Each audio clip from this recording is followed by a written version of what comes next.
Salut, c'est Modotrice et cette fois-ci c'est Catherine Avram qui s'y colle, dessinatrice, illustratrice et autrice. Allez, c'est parti et c'est par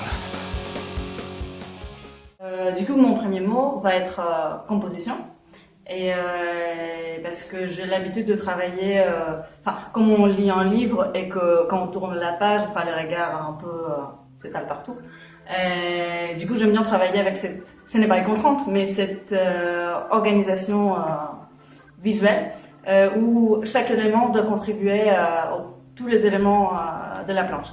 Donc, pour moi, c'est essentiel de guider le regard, bien effectivement de haut à gauche, de haut en bas, de droite à gauche, mais de garder aussi ces mêmes mouvements dans toute la page pour que ça paraisse fluide et que ça a un intérêt d'une double lecture à la fin, une fois que la première page est finie, la deuxième page est finie et qu'on regarde tout de l'ensemble. Alors pour le deuxième mot, c'est abstraction.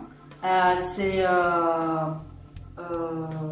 pareil, une contrainte que j'aime bien m'imposer dans l'idée où c'est plutôt une recherche formelle.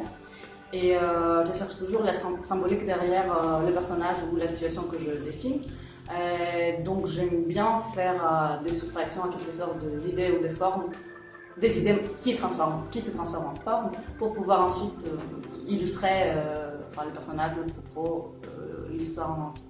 Alors le troisième mot c'est psychographie.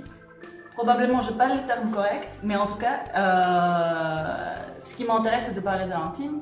La plupart des fois, je travaille dans un récit personnel, dans un événement qui s'est passé dans mon enfance ou dans ma famille, que ce soit dans le passé ou non. Et à partir de cette idée ou de cette problématique, j'essaye de retrouver le même doute, le même problème dans le personnage que je vais illustrer. J'évite que ce soit moi pour que l'histoire paraisse plus concrète, mais en tout cas, la problématique personnelle est au centre de mon boulot. Le quatrième mot, ça va être essai, et derrière ces mots-là, ça se cache aussi le mot doute. Parce que je n'aime pas me figer sur un style graphique qui ne s'altère pas avec le temps. Et du coup, je préfère plutôt travailler à l'instinct et ce qui vient de ma tête pour que je puisse transcrire sur le moment un graphisme qui pourrait plus tard mais convenir pour une histoire, que ce soit courte ou plus longue.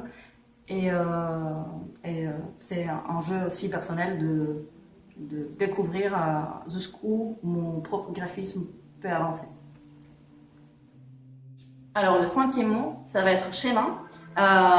C'est ce qu'on appelle en anglais un peu self-made, dans l'idée où dans la bande dessinée, en tout cas de ma propre expérience, il n'y a pas qu'un seul trajet à suivre. Et c'est intéressant de voir comment chaque auteur a pu arriver à un but particulier.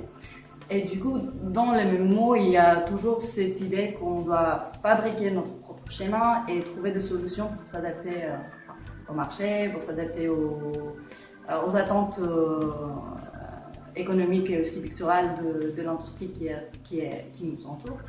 Et en tout cas, en ce qui me concerne, c'est une grande préoccupation de trouver vers où aller, quand et comment surtout. Alors, nouveau matériel, pas du tout, j'aimerais bien. Et c'est toujours la question d'ailleurs de comment, pas forcément devenir riche, mais devenir autosuffisant en quelque sorte à partir de mon boulot. Et du coup, c'est une question que je traverse en ce moment-là. Mais riche en tant que énergie créative, j'ai envie de dire oui parce que en tout cas ça me permet de faire dessiner je sais pas, c'est une purification intérieure, je sais pas comment le dire. Du coup je me considère riche en tant que